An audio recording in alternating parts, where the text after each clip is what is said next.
Bismillahirrahmanirrahim. Perkenankan kami berbagi cara mandi junub. Agama yang sangat perhatian dengan kebersihan. Ini dibuktikan dengan banyaknya aturan dalam masalah bersuci. Dan bahkan para ulama menyediakan satu bab dalam bidang ilmu fikih yang khusus membahas masalah bersuci, yaitu fikih toharah. Hanya saja, sangat disayangkan, tidak semua muslim mau mengenali aturan ini, sehingga ada di antara mereka yang mau belajar dan ada di antara mereka yang sama sekali tidak mau mengenalinya. Bahkan di antara mereka ada yang tidak pernah mengenal syariat mandi junub, sehingga berkali-kali mengalami junub, namun mereka tidak pernah mandi junub. Allahul Musta'an. Kita layak bersyukur kepada Allah ketika Allah memberikan kesempatan bagi kita untuk mau mengenali aturan, mau belajar, sehingga kita bisa mengambil sikap yang benar. Pemirsa yang dirahmati Allah, bagian dari nikmat yang Allah berikan kepada umat manusia, Allah mengutus nabinya dari kalangan manusia. Beliau menikah, berkeluarga, dan melakukan aktivitas sebagaimana layaknya manusia. Sehingga setiap orang bisa meneladani beliau dalam setiap aktivitas hidup yang beliau lakukan. Berkat rahmat Allah, kemudian jasa besar para istri beliau, kita bisa mengetahui bagaimana tata cara mandi junub beliau, yang itu tidak mungkin bisa diketahui oleh orang lain. Karena itu, kita patut berterima kasih kepada para istri beliau, ibunda kaum mukminin, yang telah mengabarkan kepada umat tentang aktivitas Nabi Shallallahu Alaihi Wasallam ketika beliau di rumah. Bukan sebaliknya, justru mencela dan menghina para istri Nabi Shallallahu Alaihi Wasallam sebagaimana yang dilakukan oleh orang Syiah. Tata cara mandi junub. Berkaitan dengan mandi junub, terdapat dua hadis pokok yang bisa kita jadikan sebagai acuan.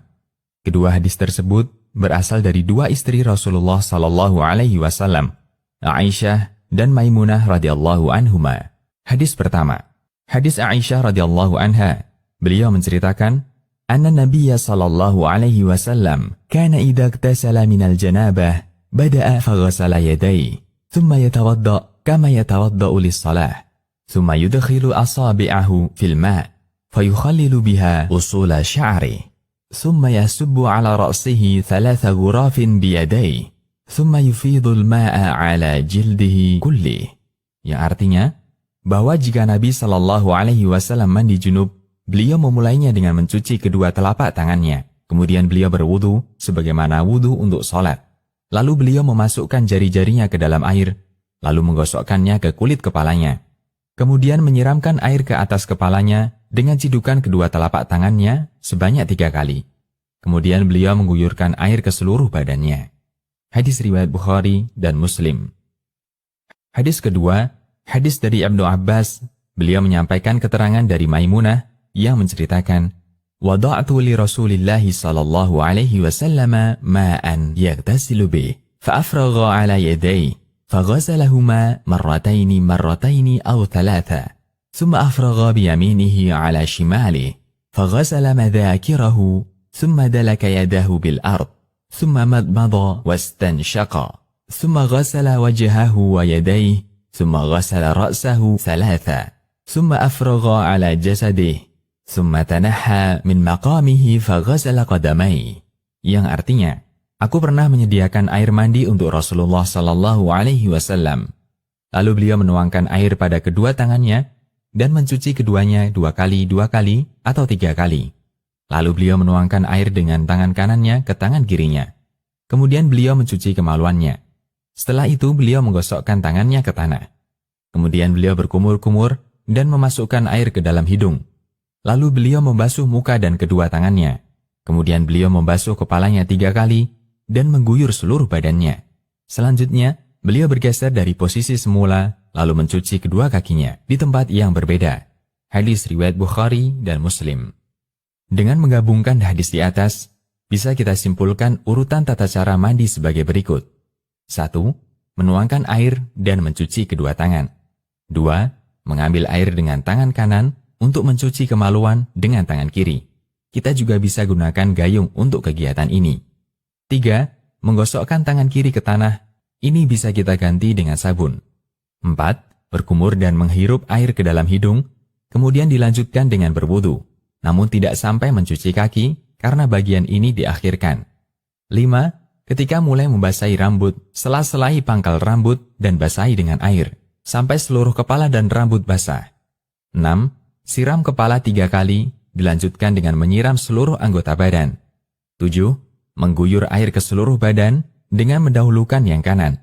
Dari Aisyah radhiyallahu anha, ia berkata, Kana Nabi sallallahu alaihi wasallam yu'ajibuhu tayammunu fi tana'ulihi wa tarajjulihi wa tuhurihi wa fi sya'nihi kullih. Yang artinya, Nabi sallallahu alaihi wasallam biasa mendahulukan yang kanan ketika memakai sandal, ketika bersisir, ketika bersuci, dan dalam setiap perkara yang baik-baik. Hadis riwayat Bukhari dan Muslim. Jangan lupa untuk digosok, terutama di bagian lipatan atau bagian badan yang tersembunyi. Pastikan semua badan Anda basah. 8. Berpindah tempat dan cuci kedua kaki.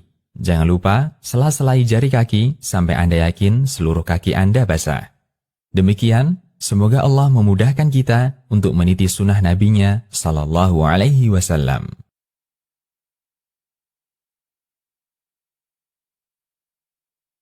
Rahmanir-Rahim. Perkenankan kami berbagi cara mandi junub. Islam adalah agama yang sangat perhatian dengan kebersihan. Ini dibuktikan dengan banyaknya aturan dalam masalah bersuci. Dan bahkan para ulama menyediakan satu bab dalam bidang ilmu fikih yang khusus membahas masalah bersuci, yaitu fikih toharah. Hanya saja, sangat disayangkan, tidak semua muslim mau mengenali aturan ini, sehingga ada di antara mereka yang mau belajar dan ada di antara mereka yang sama sekali tidak mau mengenalinya. Bahkan di antara mereka ada yang tidak pernah mengenal syariat mandi junub, sehingga berkali-kali mengalami junub, namun mereka tidak pernah mandi junub. Allahul Musta'an. Kita layak bersyukur kepada Allah ketika Allah memberikan kesempatan bagi kita untuk mau mengenali aturan, mau belajar, sehingga kita bisa mengambil sikap yang benar. Pemirsa yang dirahmati Allah, bagian dari nikmat yang Allah berikan kepada umat manusia, Allah mengutus nabinya dari kalangan manusia. Beliau menikah, berkeluarga, dan melakukan aktivitas sebagaimana layaknya manusia. Sehingga setiap orang bisa meneladani beliau dalam setiap aktivitas hidup yang beliau lakukan. Berkat rahmat Allah, kemudian jasa besar para istri beliau, kita bisa mengetahui bagaimana tata cara mandi junub beliau, yang itu tidak mungkin bisa diketahui oleh orang lain. Karena itu, kita patut berterima kasih kepada para istri beliau, ibunda kaum mukminin, yang telah mengabarkan kepada umat tentang aktivitas Nabi Shallallahu Alaihi Wasallam ketika beliau di rumah. Bukan sebaliknya, justru mencela dan menghina para istri Nabi Shallallahu Alaihi Wasallam sebagaimana yang dilakukan oleh orang Syiah. Tata cara mandi junub. Berkaitan dengan mandi junub, terdapat 2 hadis pokok yang bisa kita jadikan sebagai acuan. Kedua hadis tersebut berasal dari 2 istri Rasulullah Shallallahu Alaihi Wasallam, Aisyah dan Maimunah radhiyallahu anhuma. Hadis pertama, hadis Aisyah radhiyallahu anha. Beliau menceritakan, anna Nabiyya sallallahu alaihi wasallam kana idza iktasala minal janabah bada'a faghasala yadayhi, thumma yatawadda kama yatawadda'u lis-shalah, thumma yudkhilu asabi'ahu fil ma' fayukhallilu biha usula sya'ri, thumma yasubbu ala ra'sihi 3 ghurafin biyadayhi, thumma yufidul ma'a ala jildihi kulli. Yang artinya, bahwa jika Nabi Shallallahu Alaihi Wasallam mandi junub, beliau memulainya dengan mencuci kedua telapak tangannya. Kemudian beliau berwudu sebagaimana wudu untuk sholat. Lalu beliau memasukkan jari-jarinya ke dalam air, lalu menggosokkannya ke kulit kepalanya. Kemudian menyiramkan air ke atas kepalanya dengan cidukan kedua telapak tangannya sebanyak 3 kali. Kemudian beliau mengguyurkan air ke seluruh badannya. Hadis riwayat Bukhari dan Muslim. Hadis kedua, hadis dari Ibnu Abbas. Beliau menyampaikan keterangan dari Maimunah yang menceritakan, wada'tu li Rasulillahi sallallahu alaihi wasallam ma'an yaghtasilu bih, fa'afragha ala yadayhi, faghasalahuma marrataini aw 3, thumma afragha biyaminihi ala shimalihi, faghasala madhakirahu, thumma dalaka yadahu bil ard, ثم مضمض واستنشق ثم غسل وجهه ويديه ثم غسل رأسه 3 ثم أفرغ على جسده ثم تنحى من مقامه فغسل قدميه. Yang artinya, Aku pernah menyediakan air mandi untuk Rasulullah Sallallahu Alaihi Wasallam. Lalu beliau menuangkan air pada kedua tangannya dan mencuci keduanya 2 kali atau 3 kali. Lalu beliau menuangkan air dengan tangan kanannya ke tangan kirinya. Kemudian beliau mencuci kemaluannya. Setelah itu beliau menggosokkan tangannya ke tanah. Kemudian beliau berkumur-kumur dan memasukkan air ke dalam hidung. Lalu beliau membasuh muka dan kedua tangannya. Kemudian beliau membasuh kepalanya 3 kali dan mengguyur seluruh badannya. Selanjutnya, beliau bergeser dari posisi semula, lalu mencuci kedua kakinya di tempat yang berbeda. Hadis riwayat Bukhari dan Muslim. Dengan menggabungkan hadis di atas, bisa kita simpulkan urutan tata cara mandi sebagai berikut. 1. Menuangkan air dan mencuci kedua tangan. 2. Mengambil air dengan tangan kanan untuk mencuci kemaluan dengan tangan kiri. Kita juga bisa gunakan gayung untuk kegiatan ini. 3. Menggosokkan tangan kiri ke tanah. Ini bisa kita ganti dengan sabun. 4. Berkumur dan menghirup air ke dalam hidung, kemudian dilanjutkan dengan berwudu, namun tidak sampai mencuci kaki karena bagian ini diakhirkan. 5. Ketika mulai membasahi rambut, sela-selai pangkal rambut dan basahi dengan air, sampai seluruh kepala dan rambut basah. 6. Siram kepala 3 kali, dilanjutkan dengan menyiram seluruh anggota badan. 7. Mengguyur air ke seluruh badan dengan mendahulukan yang kanan. Dari Aisyah radhiyallahu anha, ia berkata, "Kana an-nabiyyu sallallahu alaihi wasallam yu'jibuhu tayammunu fi tana'ulihi wa tarajjulihi wa tuhurihi wa fi sya'nihi kullih." Yang artinya, Nabi sallallahu alaihi wasallam biasa mendahulukan yang kanan ketika memakai sandal, ketika bersisir, ketika bersuci, dan dalam setiap perkara yang baik-baik. Hadis riwayat Bukhari dan Muslim.